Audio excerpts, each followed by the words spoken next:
Boa noite a todos vocês. Que a paz de Jesus esteja conosco aqui nesta noite. E muito obrigado a vocês obrigado a cada um de vocês por estar aqui aprendendo junto comigo e estarmos estudando um pouco mais sobre o Evangelho de Jesus através da doutrina espírita. A leitura sugerida de hoje está no livro Fonte Viva e tem o título Aprendamos a Agradecer. É uma análise que Emmanuel faz desse versículo que está em Tessalonicenses, que diz: em tudo dai graças, que foi escrito por Paulo. Então, hoje nós falaremos sobre agradecer, sobre a gratidão. Vocês acham que nós já nascemos com essa capacidade de agradecer, de ser grato? Não, né? Então, por isso que Emmanuel sugere, aprendamos a agradecer. Só que quando nós analisamos o versículo por inteiro, se você olhar lá no Novo Testamento, ele tem a segunda parte que explica por que a gente deve dar graça em tudo. Por que a gente deve dar graças em tudo?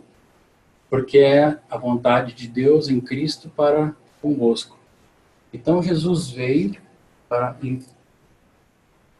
nos dizer que nós devemos dar graça. Já é uma boa ordem para nós, né? Se for Jesus que disse, porque Deus quer, então já é uma ordem que Deus nos dá. Então vejamos, a gratidão, a gente pode dizer que ela é uma virtude, e junto com a gratidão, nós podemos analisar aí que para uma pessoa demonstrar gratidão, ela necessita de ter outras virtudes. O que vocês acham? Por exemplo, uma virtude que está bem conectada com a gratidão. Humildade? Humildade, não é verdade? A humildade, então, ela é uma outra virtude que está diretamente conectada com a gratidão. E qual que é o contrário da gratidão? A ingratidão, né? E quais são as características de uma pessoa ingrata? Orgulho, egoísmo, egocentrismo, né? A gente sempre topa com alguém que reclama de tudo, né? Aí, quando dois tipos de pessoas dessas ingratas ou egoístas se encontram, é um verdadeiro desastre. A pessoa fala: nossa, eu acordei hoje 6 da manhã, estou muito cansado. A outra fala: nossa, você não sabia que eu levantei às 4, não estou aguentando. Então, assim, uma fala: nossa, eu estou com tanta dor nas costas, e a outra fala: nossa, eu estou com tumor. Então, assim, é um verdadeiro desastre quando pessoas ingratas ou pessoas assim que são realmente egocêntricas, que só veem as suas qualidades, só os seus defeitos, acontece esse tipo de encontro que a gente deve evitar, né?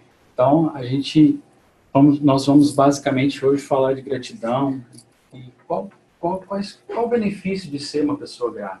Como é que a gente faz para aprender a ser grato e quais as consequências que a gratidão pode nos trazer. Tem uma frase que eu acredito que vocês já devem ter ouvido, ou visto em algum post na internet. Você já pensou se nós levantássemos amanhã de manhã e tivéssemos só aquilo que a gente agradeceu hoje? Né? E, além disso, para tudo que nós temos hoje, será que nós temos uma dimensão assim, de quantas coisas a gente pode ser grato? Né? A Karina leu aqui a mensagem e eu gostaria de ler só alguns exemplos que Emmanuel cita aqui para ver a abrangência das coisas que nós podemos agradecer. Ao reler esses itens, eu gostaria que vocês pensassem em algo ou em alguém que ajudaram vocês a receber essa graça ou essa bênção. Pode ser Deus, pode ser o seu mentor espiritual, pode ser uma pessoa encarnada ou desencarnada, ou até mesmo um desconhecido, uma pessoa qualquer.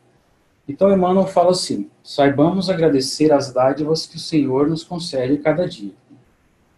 A largueza da vida, o ar abundante, a graça da locomoção, a faculdade do raciocínio, a fulguração da ideia, a alegria de viver, o prazer de ouvir, o tesouro da palavra, o privilégio do trabalho, o dom de aprender, a mesa que nos serve, o pão que nos alimenta, o pano que nos veste, as mãos desconhecidas que se entrelaçam no esforço de suprir-nos a refeição e o agasalho, os benfeitores anônimos que nos transmitem a riqueza do conhecimento, a conversação do amigo, o aconchego do lar, o doce dever da família, o contentamento de construir para o futuro, a renovação das próprias forças. Vejam quantas coisas nós podemos agradecer. E muitas dessas aqui eu acredito que nós temos consciência e agradecemos diariamente por elas, mas tantas outras, por exemplo, o ar que a gente respira e tantas outras coisas importantes que a gente nem percebe, né? Emmanuel, então, abre os nossos olhos. E, diante de todas as coisas que Emmanuel nos apresenta aqui, Paulo vem dizer, em tudo dai graças. Vocês acham que é possível a gente dar graça em tudo? A nossa vida ela é 100% feliz, 100% melhora, 100% coisa boa? Então, tem uma palestra do Rossandro Klinger, que é um dos palestrantes espíritas que estão em atividade no Brasil, e essa palestra dele tem esse título, está no YouTube, se vocês quiserem ver. É possível dar graça em tudo? É uma versão pró disso que eu estou falando, porque ele é muito bem mais graduado do que eu. Então, se vocês tiverem a curiosidade,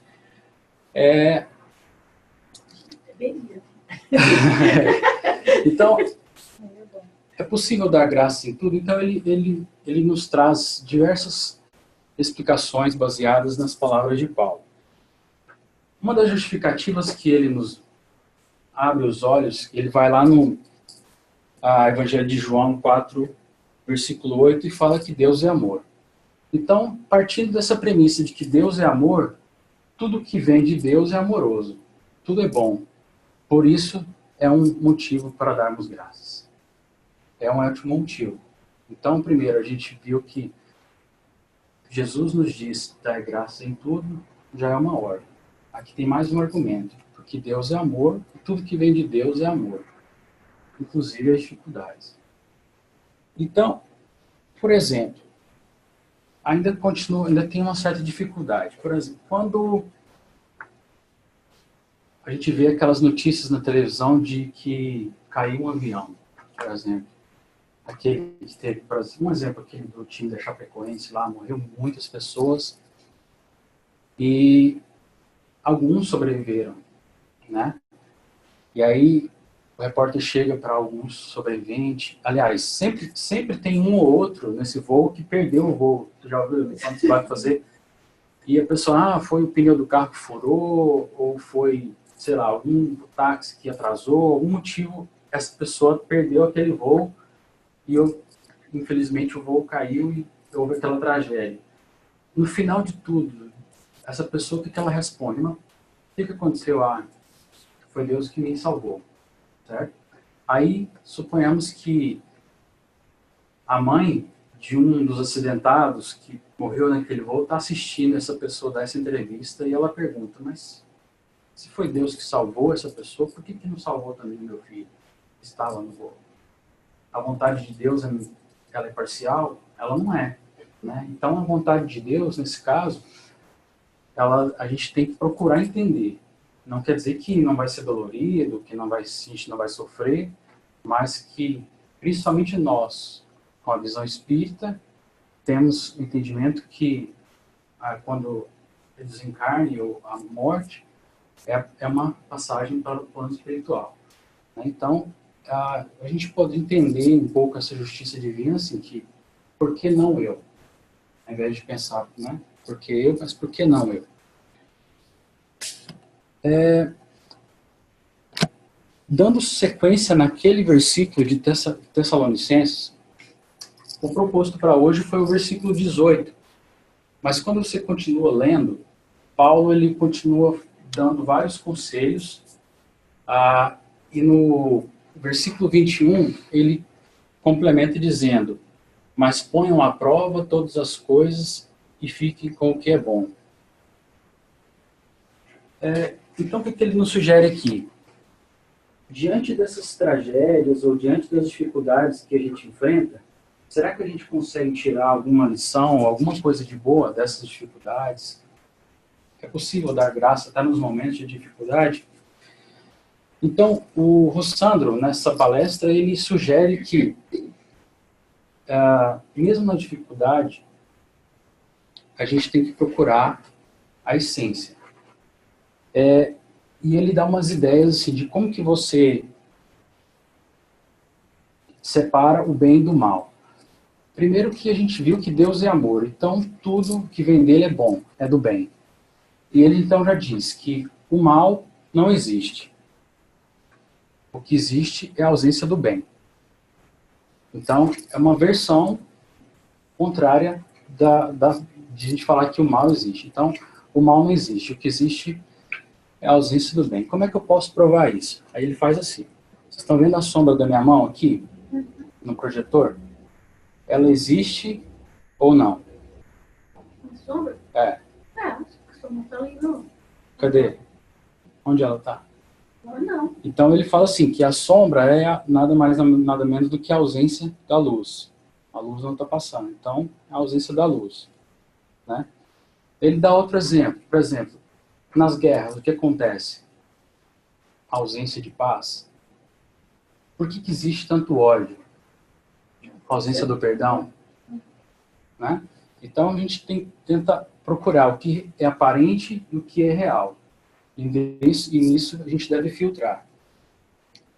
Da mesma coisa, a gente tem sobre as pessoas. Falamos agorinha das pessoas que são egocêntricas, que são ingratas, que são pessimistas, que essas pessoas que geralmente ou a gente encontra, ou a gente é desse jeito também, ingrato e egocêntrico, e a gente só vê e só enxerga as nossas dificuldades e não ouve as outras pessoas. Ou seja, a gente não tem compaixão, a gente não sabe ouvir. Às vezes a pessoa vem com um problema para te falar, ao invés de você ouvir, simplesmente, você joga outro problema maior. Né? Foi os exemplos que nós usamos. Então, como espíritas, a gente tem uma visão mais ampla, e que eu digo para nós é uma bênção, que se todos as pessoas também concordassem e acreditassem, eu acredito que também seria um alívio para elas, assim como é para mim, e eu acredito que vocês acreditam também, que é a lei de causa e efeito e a reencarnação, que são princípios defendidos pelo Espiritismo. Por exemplo, na lei de causa e efeito,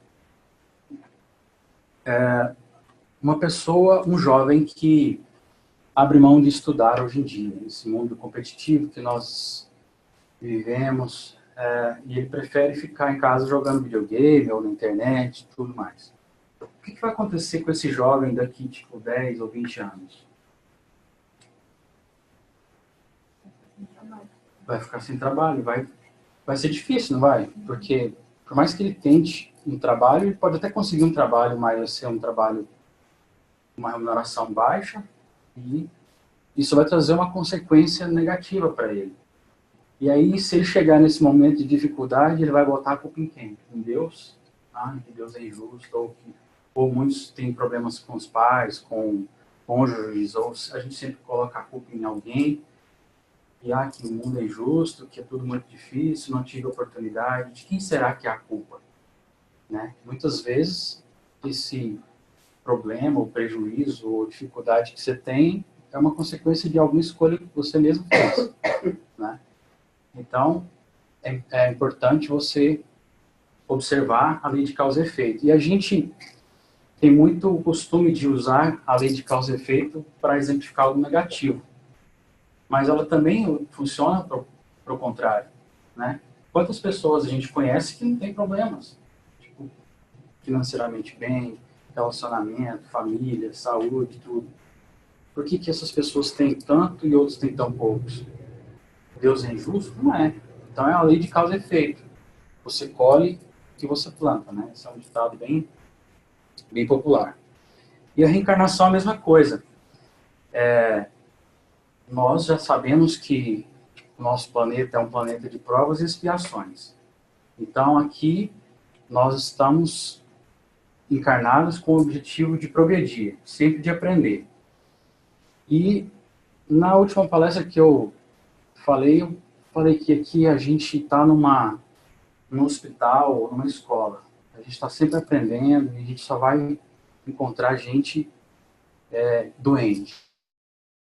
E aí, ouvindo essa palestra do Rossandro, ele dá um outro ponto de vista, que é o ponto de vista positivo da lei de causa e efeito.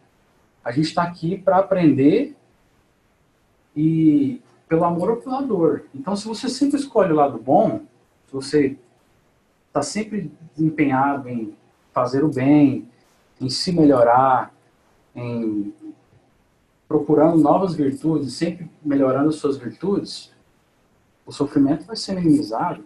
Então, não necessariamente você vai ter que sofrer. Né? É um lado diferente que a gente dificilmente pensa também. E a reencarnação, ela tem, além de a gente ter essa consciência de que estamos num mundo de provas e expiações, Deus ele nos dá um presente que é a misericórdia do esquecimento. Qual que é a vantagem da gente não lembrar dos nossos problemas das reencarnações anteriores? Isso é muito simples. Vocês lembram quem foi a última pessoa que ofenderam vocês? Que ofendeu você hoje? Ou você lembra quem foi essa pessoa que te ofendeu? Talvez. Você lembra quem foi a última pessoa que você ofendeu? Também. Mas é mais fácil a gente lembrar de quem nos ofendeu do que as pessoas que nós ofendemos, né? Então, qual que é a misericórdia do esquecimento? Que o amor de Deus por nós é tão grande que, mesmo cometendo tantos erros, Deus, em sua misericórdia, sempre nos dá uma nova chance. Então, se você... É como se a gente tivesse como pontuar, por exemplo, se você praticou uma boa ação, você ganha 10 pontos. Se você cometeu um erro, você perde 1 ponto. Então, o amor, ele cobre uma multidão de pecados. É outro ditado conhecido nosso, né? Então, a misericórdia de Deus serve para isso. A misericórdia do esquecimento, no caso, a reencarnação, porque a gente não lembra dos males que provocamos nas reencarnações anteriores. Porque nós não teríamos capacidade de conviver sabendo de tanta maldade que nós a provocamos. Então, a vantagem é essa, a gente está sempre tendo uma chance, porque o amor de Deus é misericordioso, ele nos dá sempre uma nova chance. Mesmo errando, Deus, né, vai renovando. E diante de tanta maldade que a gente vê hoje, parece que é difícil a gente encontrar algo positivo e imaginar que o mundo está evoluindo e ser grato por tudo que está acontecendo. Vocês acham que o nosso planeta, a humanidade está evoluindo, está melhorando? Tá? Então, Allan Kardec, em 1857, ele já fez essa pergunta. Então, no Livro dos Espíritos, na questão 784, Allan Kardec pergunta: bastante grande é a perversidade do homem. Não parece que, pelo menos do ponto de vista moral, ele, em vez de avançar, caminha aos recuos? Os espíritos então respondem: engana-te. Observa bem o conjunto e verás que o homem se adianta, pois que melhor compreende o que é mal e vai dia a dia reprimindo os abusos. Faz-se mister que o mal chegue ao excesso, para tornar compreensível a necessidade do bem e das reformas. Então vejam, 150 anos atrás, Allan Kardec já tinha essa preocupação, né? Diante das notícias que nós vemos no rádio, na TV, na internet, parece que está um caos e que não existe progresso, não existe esperança. Como é que eu vou ser grato por um mundo desses? Quero sair daqui, né? Mas, se nós analisarmos, por exemplo, como era a nossa sociedade há 100 anos atrás, hoje temos uma vida bem melhor, não? A medicina avançada, a tecnologia, direitos, as leis, direitos iguais, estamos caminhando para isso, né? E, então, podemos ver que mesmo diante de tanto caos, o progresso, ele é contínuo, ele não para, né? E se por acaso o homem chegar num ponto que, assim, não está progredindo? Porque nós sabemos que, como espíritos em evolução, a gente está sempre progredindo, a gente nunca vai regredir. O máximo que pode acontecer é a gente parar. E isso atrasa a nossa evolução. Então, se chegar num ponto que a humanidade não está avançando, se ela estagnar, o que acontece? Deus é bom e misericordioso. Então, Ele vai enviar espíritos que sejam capazes de nos ajudar nesse progresso, né? Assim é o que acontece. Mas o trabalho é nosso, né? A responsabilidade é nossa.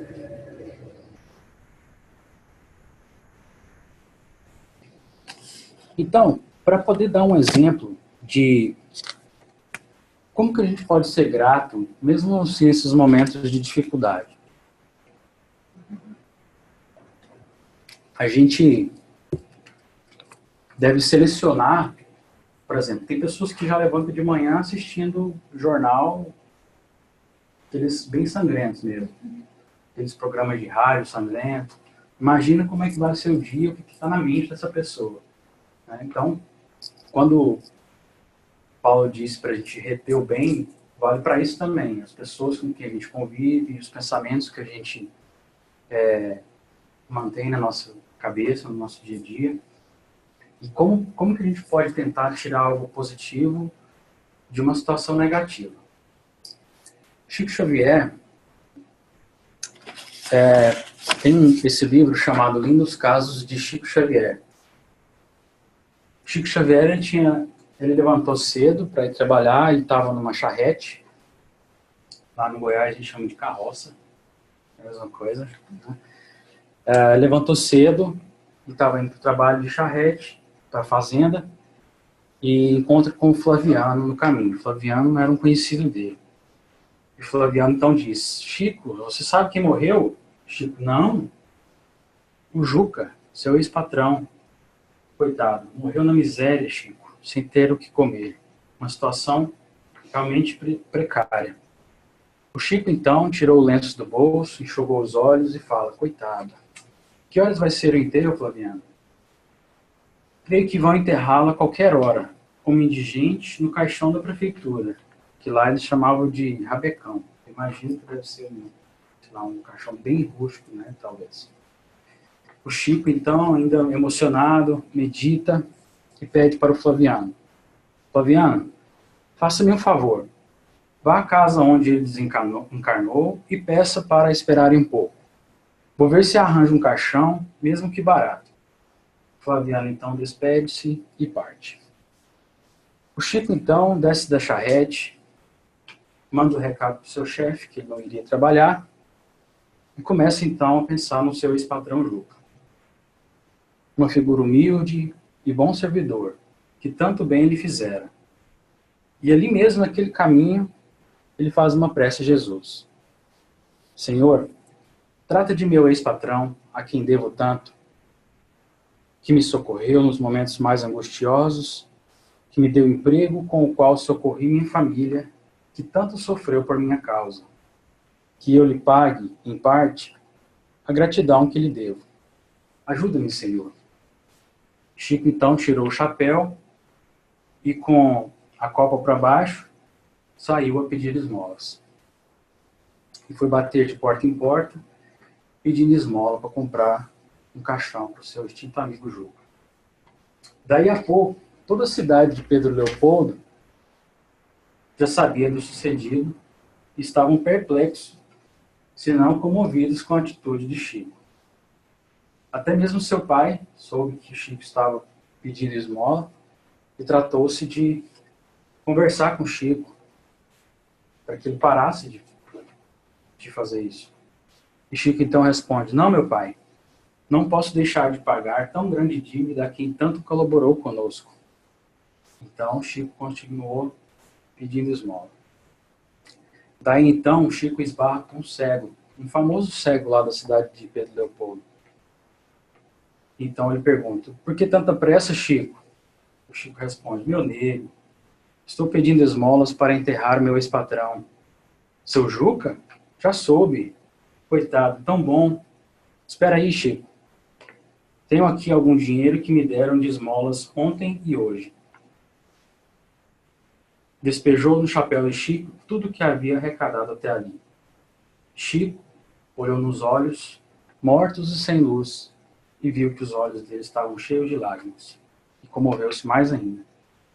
Então ele disse: obrigado, meu amigo, que Jesus lhe pague o sacrifício. Então, depois de juntar todas as esmolas, Chico comprou um caixão, mesmo que simples, providenciou o enterro e acompanhou até o cemitério. Já à tarde, no final do dia, Chico regressou então à sua casa. Tinha vivido um grande dia. Sentou-se à porta e lá dentro, seu pai e seus irmãos o observavam comovido. Então, uma prece muda, Chico agradeceu a Jesus. Emmanuel, que era o seu mentor, aparece e dá um sorriso. O sorriso de seu bondoso guia lhe diz tudo. Chico o entende. Ganhara o dia, pagara uma dívida e dera de si um testemunho de humildade, de gratidão e de amor ao Divino Mestre. Por isso, né? Então, como a gente disse no início, a gratidão, ela é acompanhada da humildade, né? Imagina que o Chico, que era uma pessoa tão conhecida em Pedro Leopoldo, foi humilde de sair pedindo esmola na cidade inteira, em forma de gratidão por algo que já tinha acontecido no passado, e mesmo no momento de dificuldade, ele soube então ser grato. Então vimos que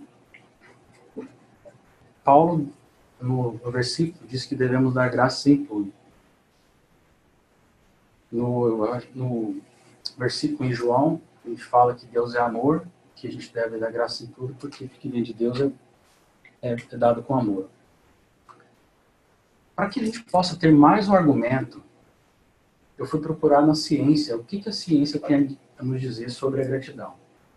Se a nossa fé é muito pequena para agradecer, porque Jesus nos pede, ou porque a gente não sabe se realmente é bom, o que a ciência tem a nos dizer? Então, eu descobri que existem vários estudos relacionados à gratidão. Counting Blessings versus Burdens. E são vários aqui, tem alguns. E só para dar um exemplo de como esses estudos funcionam, eu li esse primeiro e ele funciona mais ou menos assim.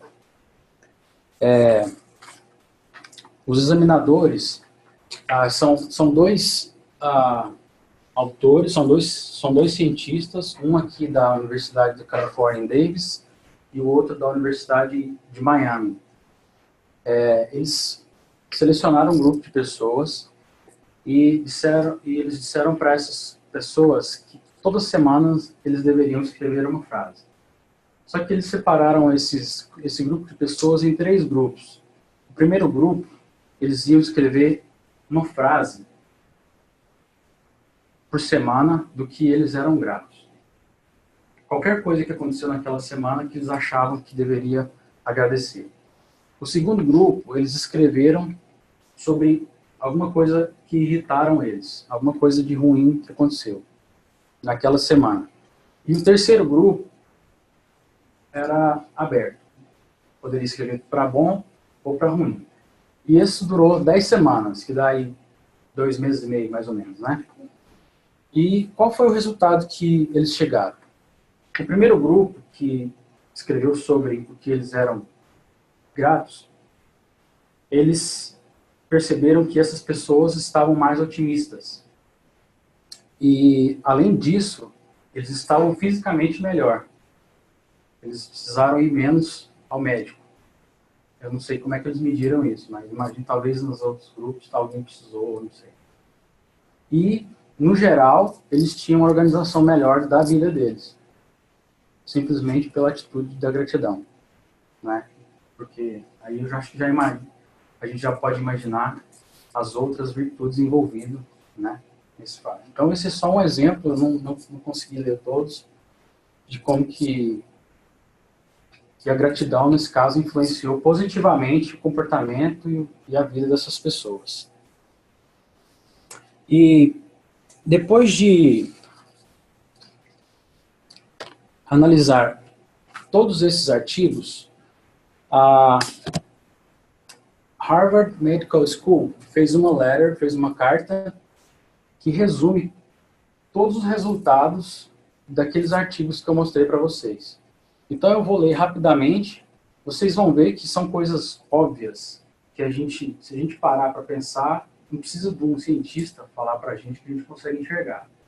Mas eles fizeram, se eu falar para vocês, vocês não acreditam, mas se Harvard falar, vocês acreditam, né? É mais...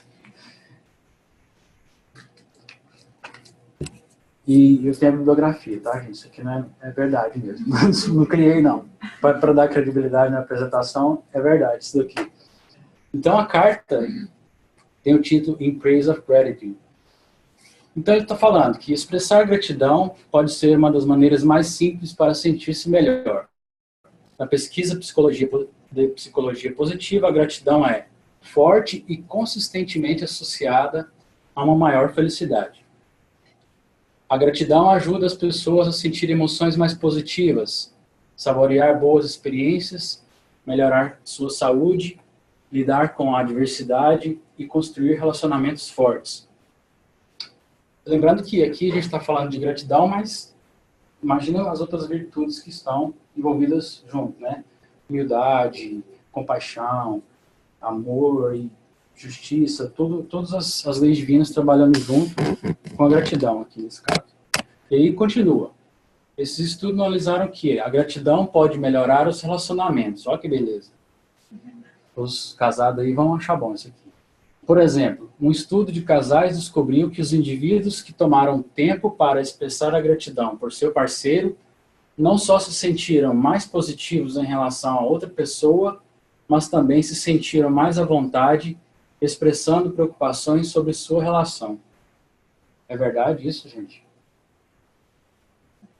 É? Tô vendo, né?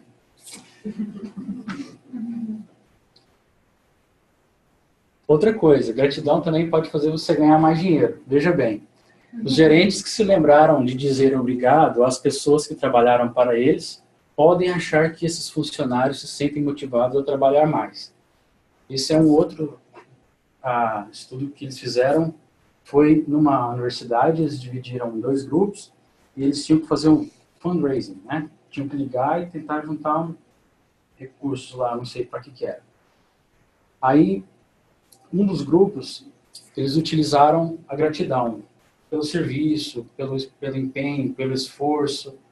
Esse grupo que foi incentivado assim, pela gratidão, muito obrigado, eles arrecadaram 50% mais do que o outro grupo.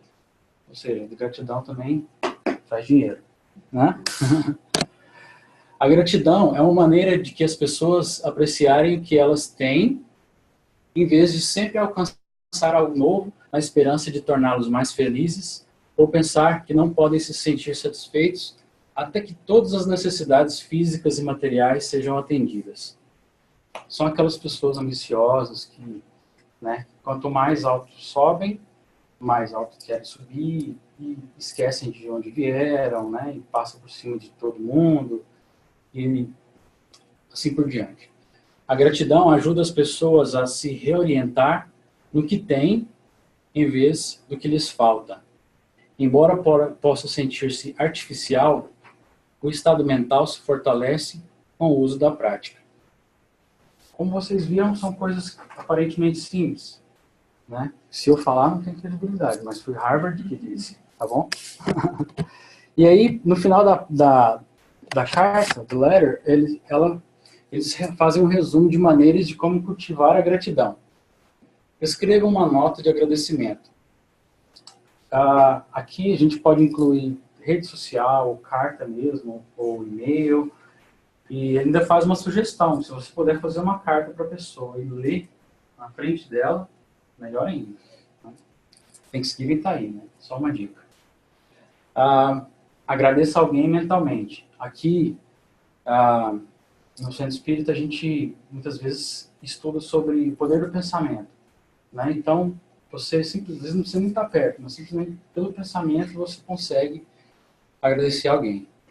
Mantenha um diário de gratidão. Não sei se vocês lembram, mas Santo Agostinho, todo dia à noite, antes de dormir, ele fazia uma reavaliação do que ele fez de bom e o que ele fez de ruim no dia.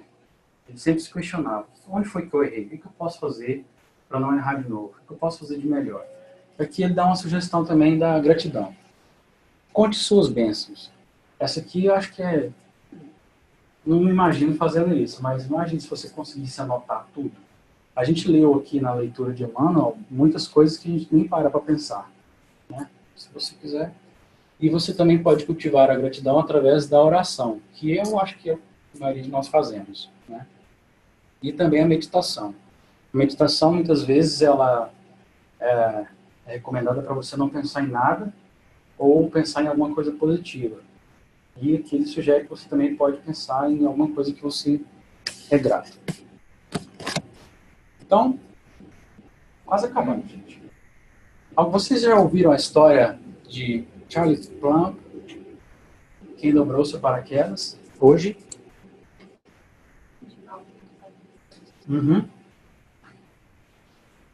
Foi nele que foi ouvindo uma palestra dele que eu quis trazer para vocês. O capitão Charlie Plumb, ele foi um piloto de caça na época da Guerra do Vietnã. E os pilotos de caça, eles são, como eles chamam de Top Gun, os caras mais, assim, respeitados, né, entre os militares. E Charlie Plumb, o capitão Charlie Plumb, ele já tinha completado 74 missões com sucesso. E quando ele estava na 75ª, o avião dele foi atingido. E então ele caiu no território inimigo e foi aprisionado, então, pelos Vietcongs. E lá ele ficou preso por 6 anos, numa cela de 2 metros. Ele fala que dá 3 passos. Eram os passos que ele tinha na cela. 6 anos ele ficou nessa cela. E aí, esses 6 anos, quando chegou o fim da guerra, houve então a troca de prisioneiros. Ele retornou para os Estados Unidos, foi recebido aqui como um herói, e a partir de então ele passou a ser um palestrante, a contar a sua história de uma maneira motivacional, inspiradora para todas as pessoas. E contando como que foi a guerra, como que ele sobreviveu, e sendo bastante respeitado, né, por tudo que ele tinha completado até então. Um certo dia, ele estava sentado num restaurante e percebeu que tinha um homem que estava encarando ele. E esse homem chegou nele: o senhor é o capitão Plumb? Aí ele fala de visão lá e tudo. E o Plumb assustava: mas quem é você? Como que você sabe de tudo isso? Ele: não, eu era o sailor, eu trabalhava na mesma divisão que você e eu que dobrava os seus paraquedas. Aí ele teve um choque, Plumb. E nisso, esse homem pegou na mão dele e deu: I guess it worked. Assim, né? Eu acho que funcionou, né? E o Plumb falou: nossa, não sei nem como te agradecer. E aí continuaram a conversa. E a partir de então, toda vez que o Plum ia começar uma das suas palestras, ele começava dizendo: quem dobrou seu paraquedas hoje? E aí ele começou a refletir, falou: nossa, eu sempre fui muito respeitado. E imagina esse homem que trabalha lá no subsolo dos portos, não sei se é subsolo, naquelas câmaras que tem dentro dos portos-aviões, aqueles de branco, sabe, aqueles marinheiros. O trabalho dele era simplesmente dobrar os paraquedas. Imagina se ele não faz o trabalho direito. Ele não estava vivo, porque quando o avião dele foi atingido, ele ejetou do avião, sobreviveu, o paraquedas abriu, né? E aí ele passou a pensar nesse sailor, quantas vidas essa pessoa que a gente nem lembra que existe salvou, né? E aí a intenção dessa pergunta é justamente essa: quem dobrou seu paraquedas hoje? Hoje, nessa segunda-feira. Você lembra de alguma pessoa importante assim que fez um gesto, alguma coisa, mesmo que mínima, para que você pudesse estar aqui agora? E de toda a sua vida, até você chegar aqui. Quantas pessoas que a gente não valoriza, ou não enxerga, ou não conhece, e também aquelas que a gente conhece, convive conosco, né? Quantas pessoas dobrou seu paraquedas até hoje? Então, para encerrar, acho que agora a gente consegue mais ou menos dar graças, porque vimos que Deus sempre quer o nosso bem, até as dificuldades que aparecem, elas servem de lição. Isso a gente viu que o Espiritismo nos dá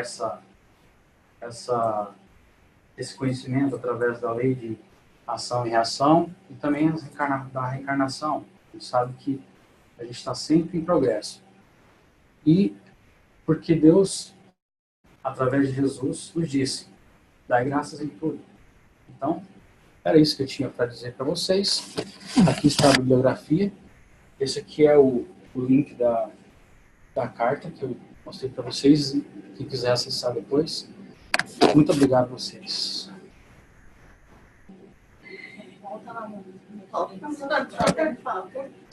Pode mandar por e-mail, tá? Se quiser.